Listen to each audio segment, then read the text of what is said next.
el prestidigitador, el mago.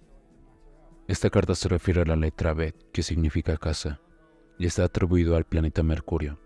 Las ideas relacionadas con este símbolo son tan complejas y diversas que nos parece oportuno adjuntar a esta descripción general ciertos documentos que tratan sobre diferentes aspectos de esta carta. El conjunto formará entonces una base adecuada para la plena interpretación de la carta mediante su estudio, meditación y utilización. El título francés de esta carta en la baraja medieval es Le Batelier, el portador del batón. Mercurio es primordialmente el portador de la vara. Energía emitida. Esta carta representa pues la sabiduría, la voluntad, el verbo, el logos, por quienes fueron creados los mundos. Representa la voluntad en resumen. Él es el Hijo, la manifestación real de la idea del Padre. Él es el equivalente masculino de la gran sacerdotisa.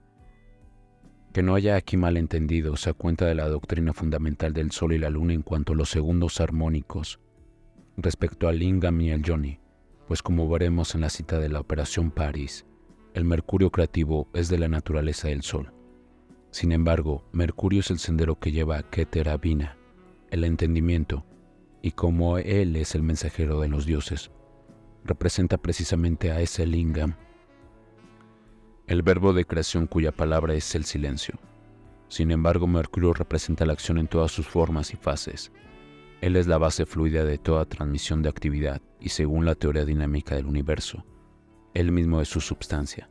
En la terminología de la física moderna, corresponde a esa carga eléctrica que constituye la primera manifestación del anillo de 10 ideas indefinibles que se explicó anteriormente, de modo que él es creación continua. Lógicamente, al ser él el verbo, él es la ley de causa o de necesidad o posibilidad, que es el significado secreto del verbo, su esencia y la condición de su expresión. Siendo así, y especialmente debido a que él es dualidad, representa tanto la verdad como la falsedad, la sabiduría como la locura. Al ser lo inesperado, desestabiliza cualquier idea establecida y por consiguiente se muestra burlón.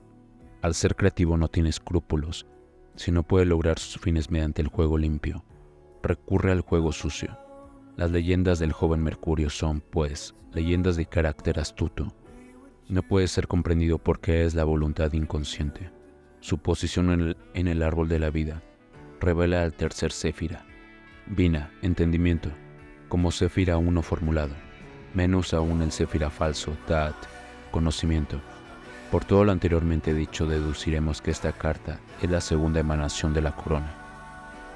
Y por ello, en cierto sentido, la forma adulta de la primera emanación, el loco, cuya letra es Aleph, la unidad. En estos exaltados planos del pensamiento, estas ideas son tan sutiles y tenues que resulta imposible dar una definición. Ni siquiera es deseable darla, pues la naturaleza de estas ideas es la de fluir una en otra. Lo único que podemos decir es que cualquier jeroglífico dado representa una ligera énfasis en alguna forma particular de una idea pantomorfa. En esta carta el énfasis recae en el carácter creativo y dualista del sendero de Bet. En la carta tradicional, el disfraz es el de un prestidigitador. Esta representación del prestidigitador es una de las más toscas y menos satisfactorias de la baraja medieval. Normalmente aparece representado con un tocado que tiene la forma del signo matemático del infinito. Lleva una vara con una protuberancia en cada extremo, lo cual estaría relacionado probablemente con la polaridad dual de la electricidad, pero es también la vara hueca de Prometeo que transmite el fuego del cielo. Sobre una mesa o altar, detrás de la que está él de pie, se ven las otras tres armas elementales. Con la vara crea, con la copa preserva, con la daga destruye, con la moneda redime. La carta presente se ha dibujado principalmente en base a la tradición greco-egipcia, pues la comprensión de esta idea estaba realmente más avanzada cuando estas filosofías entraron en contacto que en ningún otro tiempo y lugar. El concepto hindú de Mercurio, Hanuman, el dios mono, está odiosamente degradado. En su culto no encontramos ninguno de los aspectos superiores del símbolo. El propósito de sus adeptos parece haber sido principalmente la producción de una encarnación temporal del dios mandado a las mujeres de la tribu todos los años a la selva. Tampoco encontramos leyenda alguna de cierta profundidad o espiritualidad. Hanuman es ciertamente poco más que el mono de Thoth. La característica principal de Tahuti o Thoth, el mercurio egipcio, es en primer lugar que tiene cabeza de ibis. El ibis es el símbolo de la concentración, porque se creía que estaba y permanecía continuamente apoyada en una pata inmóvil. Este es, evidentemente, un símbolo del espíritu meditativo.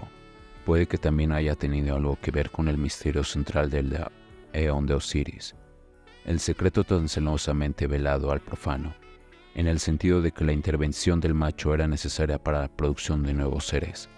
En esta versión de Thoth se le ve portando la vara fénix, la cual simboliza la resurrección mediante el proceso generativo. En la mano izquierda lleva el Ankh, que representa la correa de la sandalia, es decir, el medio de progreso a través de los mundos que constituye a su vez el signo distintivo de la divinidad.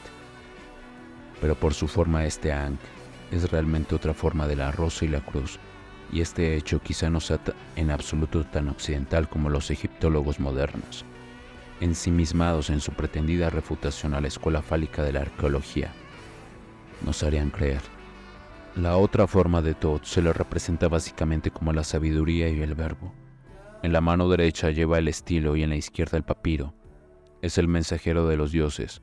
Transmite la voluntad de los dioses al iniciado mediante jeroglíficos inteligibles y registra las acciones de esos mismos dioses. Sin embargo, se vio desde muy antiguo que el uso del habla o la escritura implicaba la aparición de la ambigüedad en el mejor de los casos y de la falsedad en el peor. Por ello se representó a Thoth seguido por un mono, el cinocéfalo, cuya función era la de distorsionar la palabra del dios, burlar, simular y engañar. En lenguaje filosófico se puede decir que la manifestación implica ilusión. Esta doctrina la encontramos en la filosofía hindú, donde el aspecto de Tahuti, del que estamos hablando, se le llama Mayan. Esta doctrina también la encontramos en la imagen central y típica de la escuela budista Mahayana, realmente idéntica a la doctrina de Shiva y Shakti.